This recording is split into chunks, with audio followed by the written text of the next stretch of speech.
First of all, it's a pleasure to be in Vilnius. I have to make a short disclaimer that this is a general presentation. This is not an offering. Unfortunately, legally, we're not currently allowed to have this offering in Lithuania.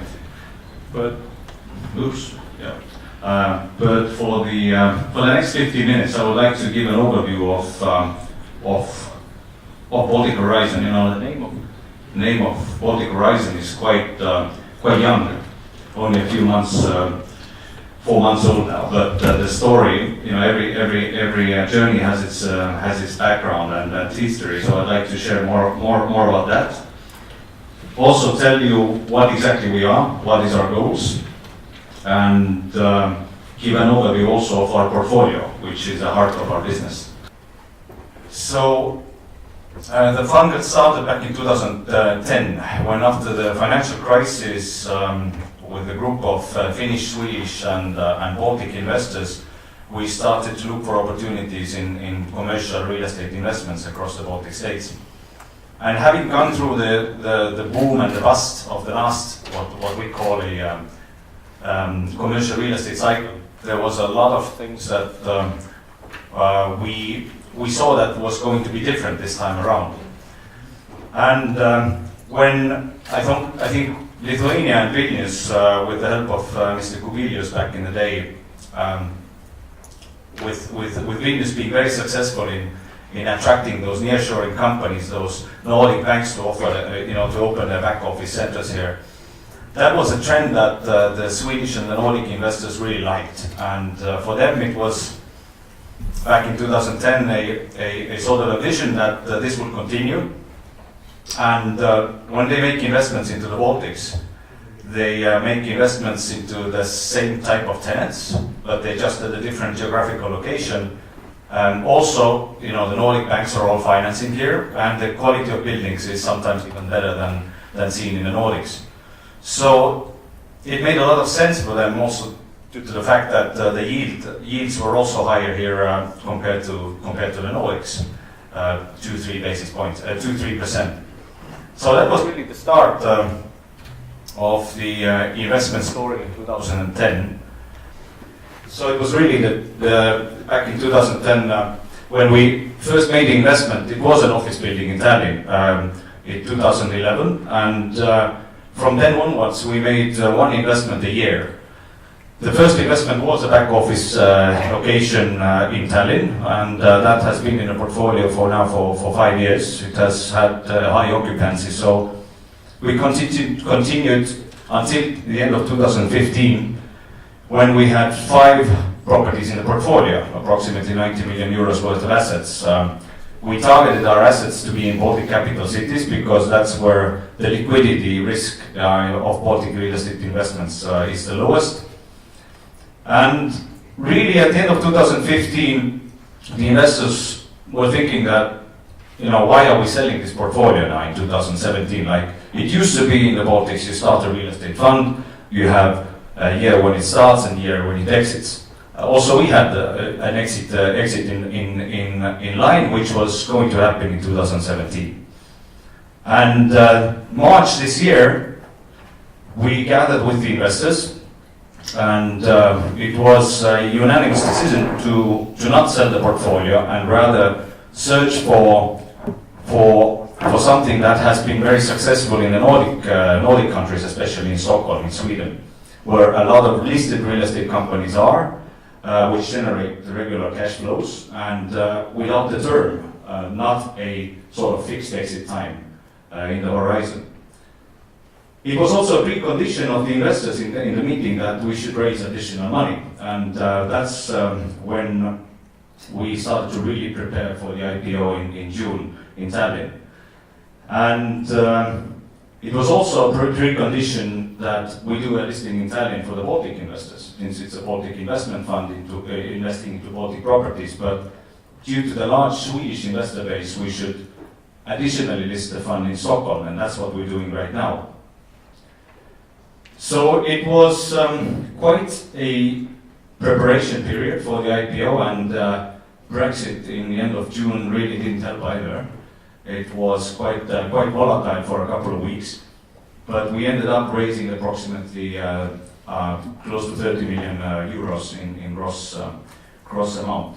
And that we invested then very quickly into G4S office building in Tallinn and Upmalas Bureau in Riga. Both of them also very strong back office sort of locations with international tenants. Then we continued to pay out the first dividend under the name of Baltic Horizon in October.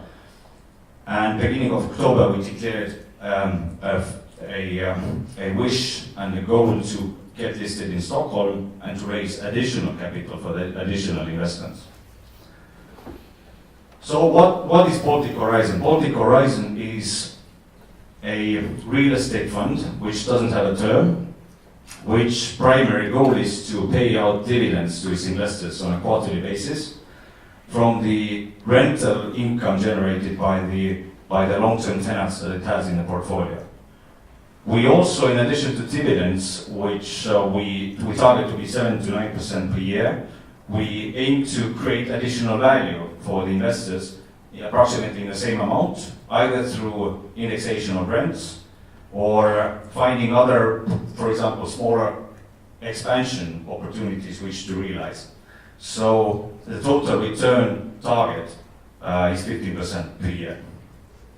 We leverage our assets to 50% just to be on the safe side in case of any turbulence down the road, because we're really here for 30, 40 years at least. You know, we are really thinking now long term, and it's a different mindset that you will have if you manage a fund that does have an exit. For example, before the decision to go public, all of my sort of energy was dedicated towards bringing up the portfolio to a level where it's at the best possible level in terms of loan agreements, rental agreements, to be able to sell it in December 2017. So it was like preparing for Olympics, you know. You have one shot and then you have to sell everything. And your brides have to look really, really beautiful at that moment. But now it's a different game, you know. We have the same one strategy for each of the properties. How long we hold them, when do we plan to sell them, if at all we sell them for the next 10 years. So it's much more dynamic. Also for investors, it's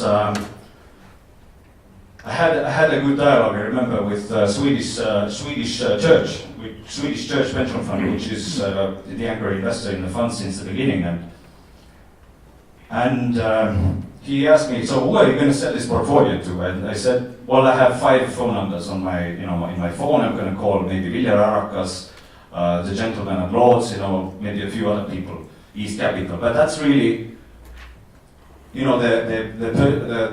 buyers that are in the Baltics. And Khan from Swedish Church said that I think it would be much more liquid for us to potentially decide whether we want to sell or even buy more later when everything is listed on stock exchange, when we have thousands of investors. And that's the route we have taken now. These are some of the examples of our tenants, and we're proud to have such international tenants in the portfolio. We also invest only in the Baltic capitals, and that is also clear from the slide there.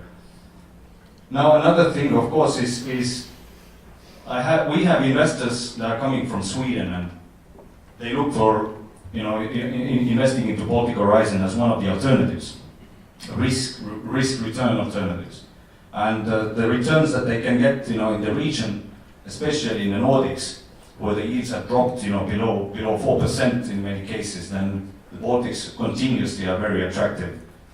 Our first investment was made in 2011 at approximately 8.5% yield, and the cost of debt then was approximately 2.5%. Now, a few years later, 5 years later, when you would say that the risk profile of the Baltic states is much better. You don't have the currency risk anymore. The economies have been growing steadily, and the yields are, give or take 6.5 to 7.5, if you consider core properties, established properties. But the cost of debt is even much lower than 5 years ago as well. So the attractive spread generation, rent generation, cash flow generation from these rents is still there. The portfolio that we have consists of now 7 assets, and what we like. We like office buildings, either strong back office buildings near and within the city centers, but also CBD office buildings. In addition to office buildings, we like shopping centers, either that are very centrally located like Europa, or neighborhood shopping centers that are surrounded by immediate catchment area. The residents that live there that visit the shopping center on a daily basis. And a couple of examples here about those centers is Domus Pro and Sky supermarket in Riga. Very resilient and very strong properties in terms of cash generation, also during crisis years. Based on our analysis, these type of properties were performing the best because still the food anchors were on a long-term lease, services were still required by people, pharmacies, flowers, all the rest. So very, very strong properties during crisis years. We have about 70,000 square meters of net leasable area. If you consider the valuation latest, which was 129 million, that contributes to square meter price of 1,840 euros. So I think we're attractively priced, not only square meter wise, but also rent wise. Average rent of the portfolio today is 11 euros per square meter.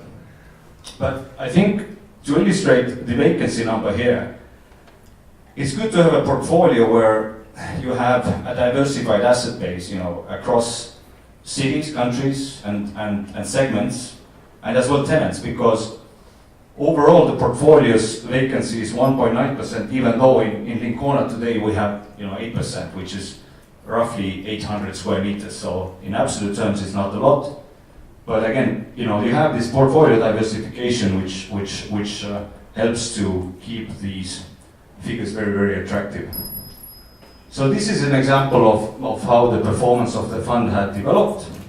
We paid close to 7% of dividends in 13, 14, and 15 as well. So the history of paying out dividends is there. And we're looking forward to sustainable growth. Our target is to be a 1 billion euro fund, maybe in 5 or maybe in 10 years perspective. I'm happy to have 2 Lithuanians on the management board, so Algis and Ausra.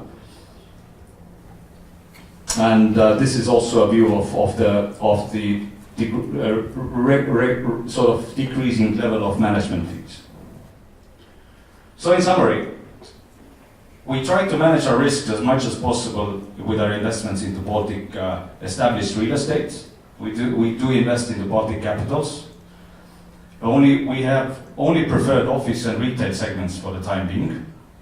And we like to grow sustainably so that every time we raise additional capital, we will have investments lined up where we would invest the capital that we have raised.